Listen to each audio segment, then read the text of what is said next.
7D, explain women's efforts to gain suffrage. Suffrage means the right to vote, to go and vote in elections, to cast your vote for candidates. So women wanted the right to vote, and our standard here says explain women's efforts to gain suffrage.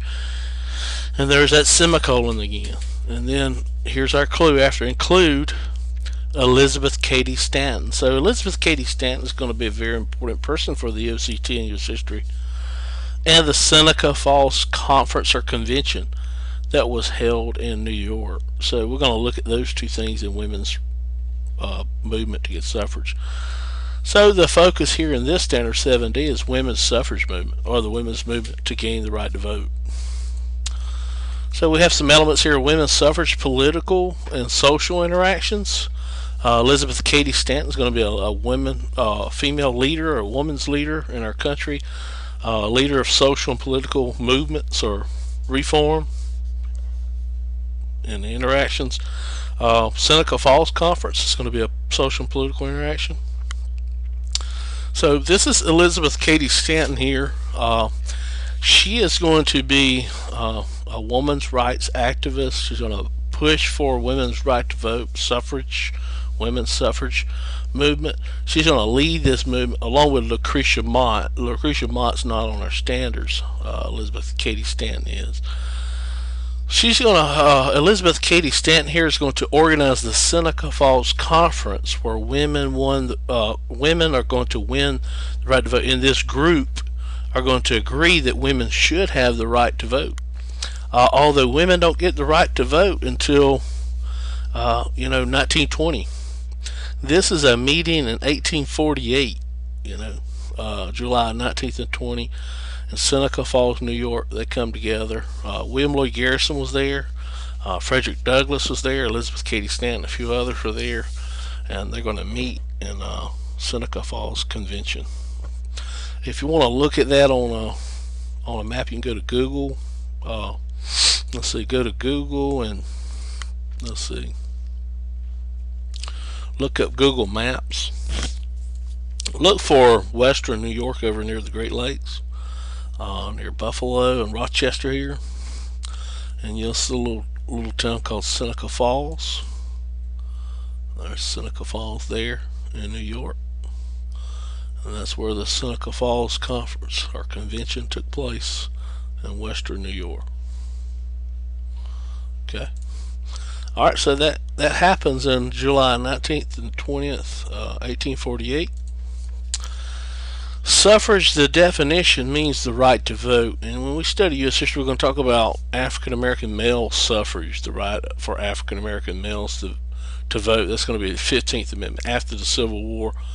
In a few minutes, in the next video, we're going to talk about white male suffrage without owning land under Jacksonian democracy. It's the right to vote is what suffrage means. In this sense, we're talking about, in this standard, we're talking about women's suffrage or women's right to vote. Characteristics are go to the polls or your voting precinct and then cast your ballot or vote.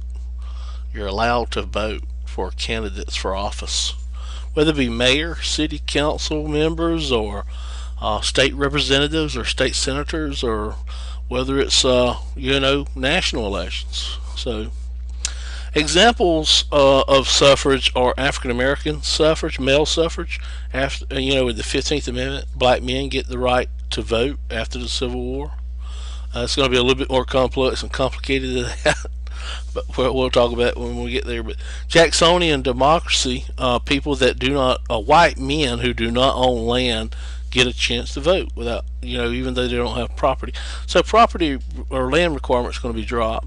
Non-examples are stuff like poll tax, grandfather clause, literacy tests. They're going to be connected back to these African American males, which are not part of a suffrage or equal suffrage for people. Try to keep people from voting. We'll talk about that later on. But Elizabeth Cady Stanton and a bunch of other leaders, women mostly, meet in Seneca Falls, New York, and they draft this document called the Declaration of Sentiments. It sounds like the Declaration of Independence. The beginning of it starts out, the history of mankind is a history of repeated injuries and usurpations on the part of man toward woman, having in direct object the establishment of an absolute tyranny over her. To prove this, let facts be submitted to a candid world. That's not the beginning, but that's a section of it. Worded much like the Declaration of Independence, it was a declaration for women's equality. Is what it was. A declaration of sentiments. Here's the first part of it here. We hold these truths to be self-evident, that all men and women are created equal. That's how it starts out. That they're endowed by their Creator with certain unalienable rights. And the rest of this basically, right here is the Declaration of Independence. They just added "and women" in this part here. Okay, saying they have rights too, along with men. So that's what they wanted. They wanted equality. They want the right to vote. And there were other issues too, like property rights, women's right to retain property after their marriage was over, or divorce, women's right to get a divorce, or greater rights to get a divorce and have custody of their children if they did. And then education. They wanted equal opportunities at education for women. These women leaders are going to call for reform. And Elizabeth Cady Stanton calls for women's suffrage or the right to vote. We need to remember her for the EOCT. Very important. Remember her for our unit test. If you have any questions in class, we'll talk more about this. But I hope this helps you. Did we meet our standard? Explain women's efforts to gain suffrage. Include Elizabeth Cady Stanton and the Seneca Falls Conference. Good luck.